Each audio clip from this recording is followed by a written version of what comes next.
औज़ुबिल्लाहिमिनश्शैतानिर्रजीम बिस्मिल्लाहिर्रहमानिर्रहीम। आप लोग देख रहे हैं मेरा YouTube channel biology breakdown.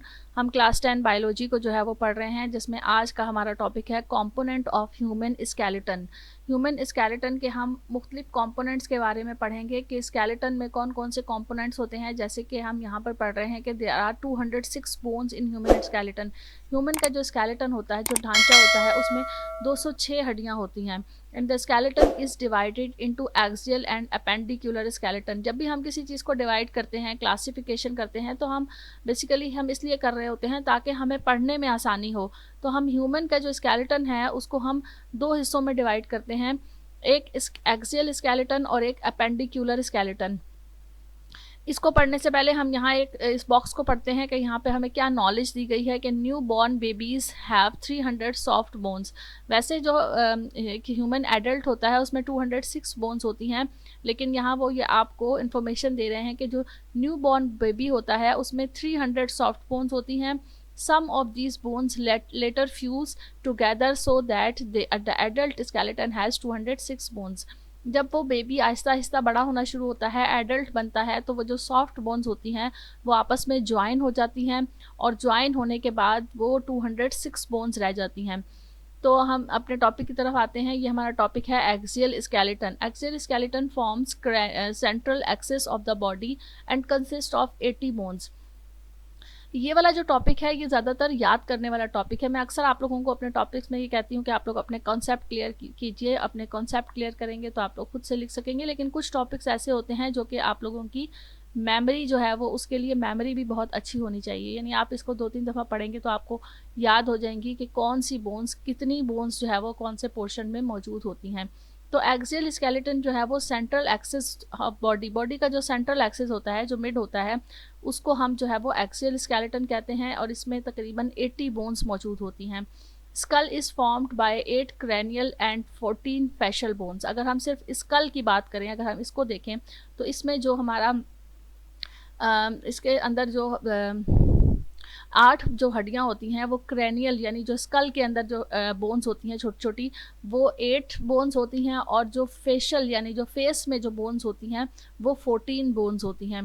There are 6 middle ears ossicles, 3 in each ear. अब चूँकि स्कल की बात हो रही है तो स्कल में यहाँ पर ईयर भी प्रेजेंट होते हैं। तो ईयर में 6 छोटी छोटी बोन्स होती हैं जिन्हें ऑसिकल्स कहा जाता है। 3 ऑसिकल्स बोन्स जो है वो एक ईयर में होती हैं, और 3 जो है वो दूसरे ईयर में मौजूद होती हैं। a hyoid bone is present in the neck region। ये जो नेक रीजन है, इस जगह पर हायोइड बोन मौजूद होती है, और it is the only bone of the body that does not articulate with any other bone. ये जो गर्दन की जो हड्डियाँ होती हैं वो बता रहे हैं कि ये सिर्फ ऐसी बोन्स हैं जो कि किसी और बोन के साथ अटैच नहीं है, बल्कि ये आपस में एक दूसरे के साथ हायोइड बोन अटैच हैं। बॉडी की किसी और बोन के साथ इनकी अटैचमेंट नहीं है। वर्टिब्रल कॉलम की अगर बात की जाए तो vertebral column consist of 26 bones called vertebra. ये जो हमारे बैक पर जो है वो एक पूरा वर्टिब्रल कॉलम मौजूद होता है, इसमें 26 बोन्स होती हैं जिन्हें वर्टिब्रास कहा जाता है। Rib cage is composed of 12 pairs of ribs and the sternum. और ये जो पसलियों का एक पिंजरा सा होता है, रिब केज जो होता है, उसमें 12 पेयर्स रिब्स होती हैं, यानी 12 जोड़े जो है वो पसलियाँ होती हैं, और एक स्टेरेनम होता है जो आपके शोल्डर पर जो हड्डी मौजूद होती है वो स्टेरेनम होती है। उसके बाद हम अगर पढ़ें अपेंडिकुलर स्केलेटन का, इससे पहले जो हम पढ़ रहे थे वो सारा एक्सियल स्केलेटन था।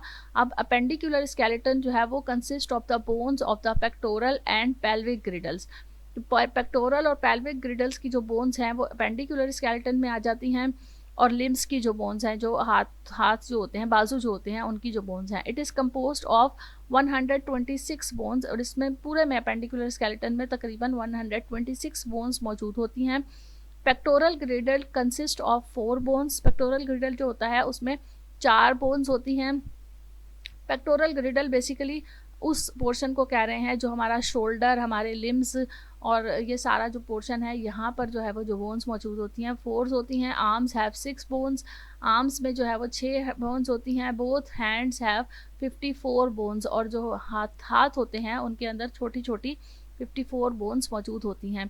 Pelvic ग्रिडल consist of 2 bones. जो हिप्स वाला पोर्शन होता है और जो थाई वाला पोर्शन होता है, वहाँ पर जितनी भी बोन्स मौजूद होती हैं उन्हें पेल्विक ग्रिडल्स कहा जाता है। और इसमें लेग्स हैव 6 बोन्स, लेग्स में जो है वो 6 बोन्स होती हैं, और बोथ फीट हैव 54 बोन्स, और जितने भी दोनों जो पाँव हैं उनमें जो है वो छोटी छोटी बोन्स मौजूद होती हैं, जैसे फिंगर्स में भी होती हैं, वो 54 बोन्स होती हैं। तो इन बोन्स को आप लोगों को याद रखना है। रट्टे तो खैर नहीं लगाने, लेकिन कुछ दफ़ा पढ़ेंगे आप, इसको लर्न करेंगे, रीड करेंगे आप इसे, तो आप लोगों को ये याद हो जाएंगी कि किस पोर्शन में कौन कौन सी बोन्स जो है वो मौजूद होती हैं। इसके बाद एक छोटा सा और टॉपिक है कंट्रीब्यूशन ऑफ वेजिलस। ये एक साइंटिस्ट थे, Andreas Vesalius wrote the book on the structure of the human body in which the various body systems and individual organs are beautifully illustrated and described. ये साइंटिस्ट जो थे इन्होंने ही जो है वो बहुत सारी किताबें लिखी, और उन किताबों में उन्होंने ह्यूमन्स बॉडी का जो स्ट्रक्चर है उसको बहुत अच्छी तरह से, बहुत डिटेल्ड में जो है वो दिखाया और बताया कि कौन क्या क्या ह्यूमन बॉडी के स्ट्रक्चर में मौजूद होता है, बॉडी सिस्टम्स के बारे में बताया, और इंडिविजुअल ऑर्गन्स के बारे में बताया, हर हर ऑर्गन के बारे में इंडिविजुअली जो है वो डिस्क्राइब किया। He is considered as the first modern anatomist. Basically जो ह्यूमन बॉडी की या किसी भी एनिमल, किसी भी जो है वो ऑर्गेनिज्म की बॉडी के स्ट्रक्चर के बारे में जो स्टडी हो रही होती है उसे एनाटमिस्ट कहा जाता है। तो ये एक मॉडर्न एनाटमिस्ट कंसिडर किए जाते हैं, जो कि जिन्होंने बहुत सारी किताबें लिखी, और उन किताबों में उन्होंने अपने सारे जो बॉडीज़ का स्ट्रक्चर है उसके बारे में, उसके सिस्टम्स के बारे में और उन ऑर्गन्स के बारे में बहुत डिटेल में जो है वो वजाहत की। आज का हमारा टॉपिक इतना ही। नेक्स्ट जो हमारा टॉपिक है वो टाइप्स ऑफ जॉइंट्स है। हम जॉइंट्स के बारे में पढ़ेंगे। उम्मीद है आपको इस टॉपिक के बारे में अच्छी तरह से समझ में आ गया होगा कि इसमें हमने बोन्स के बारे में कैसे लर्न करना है।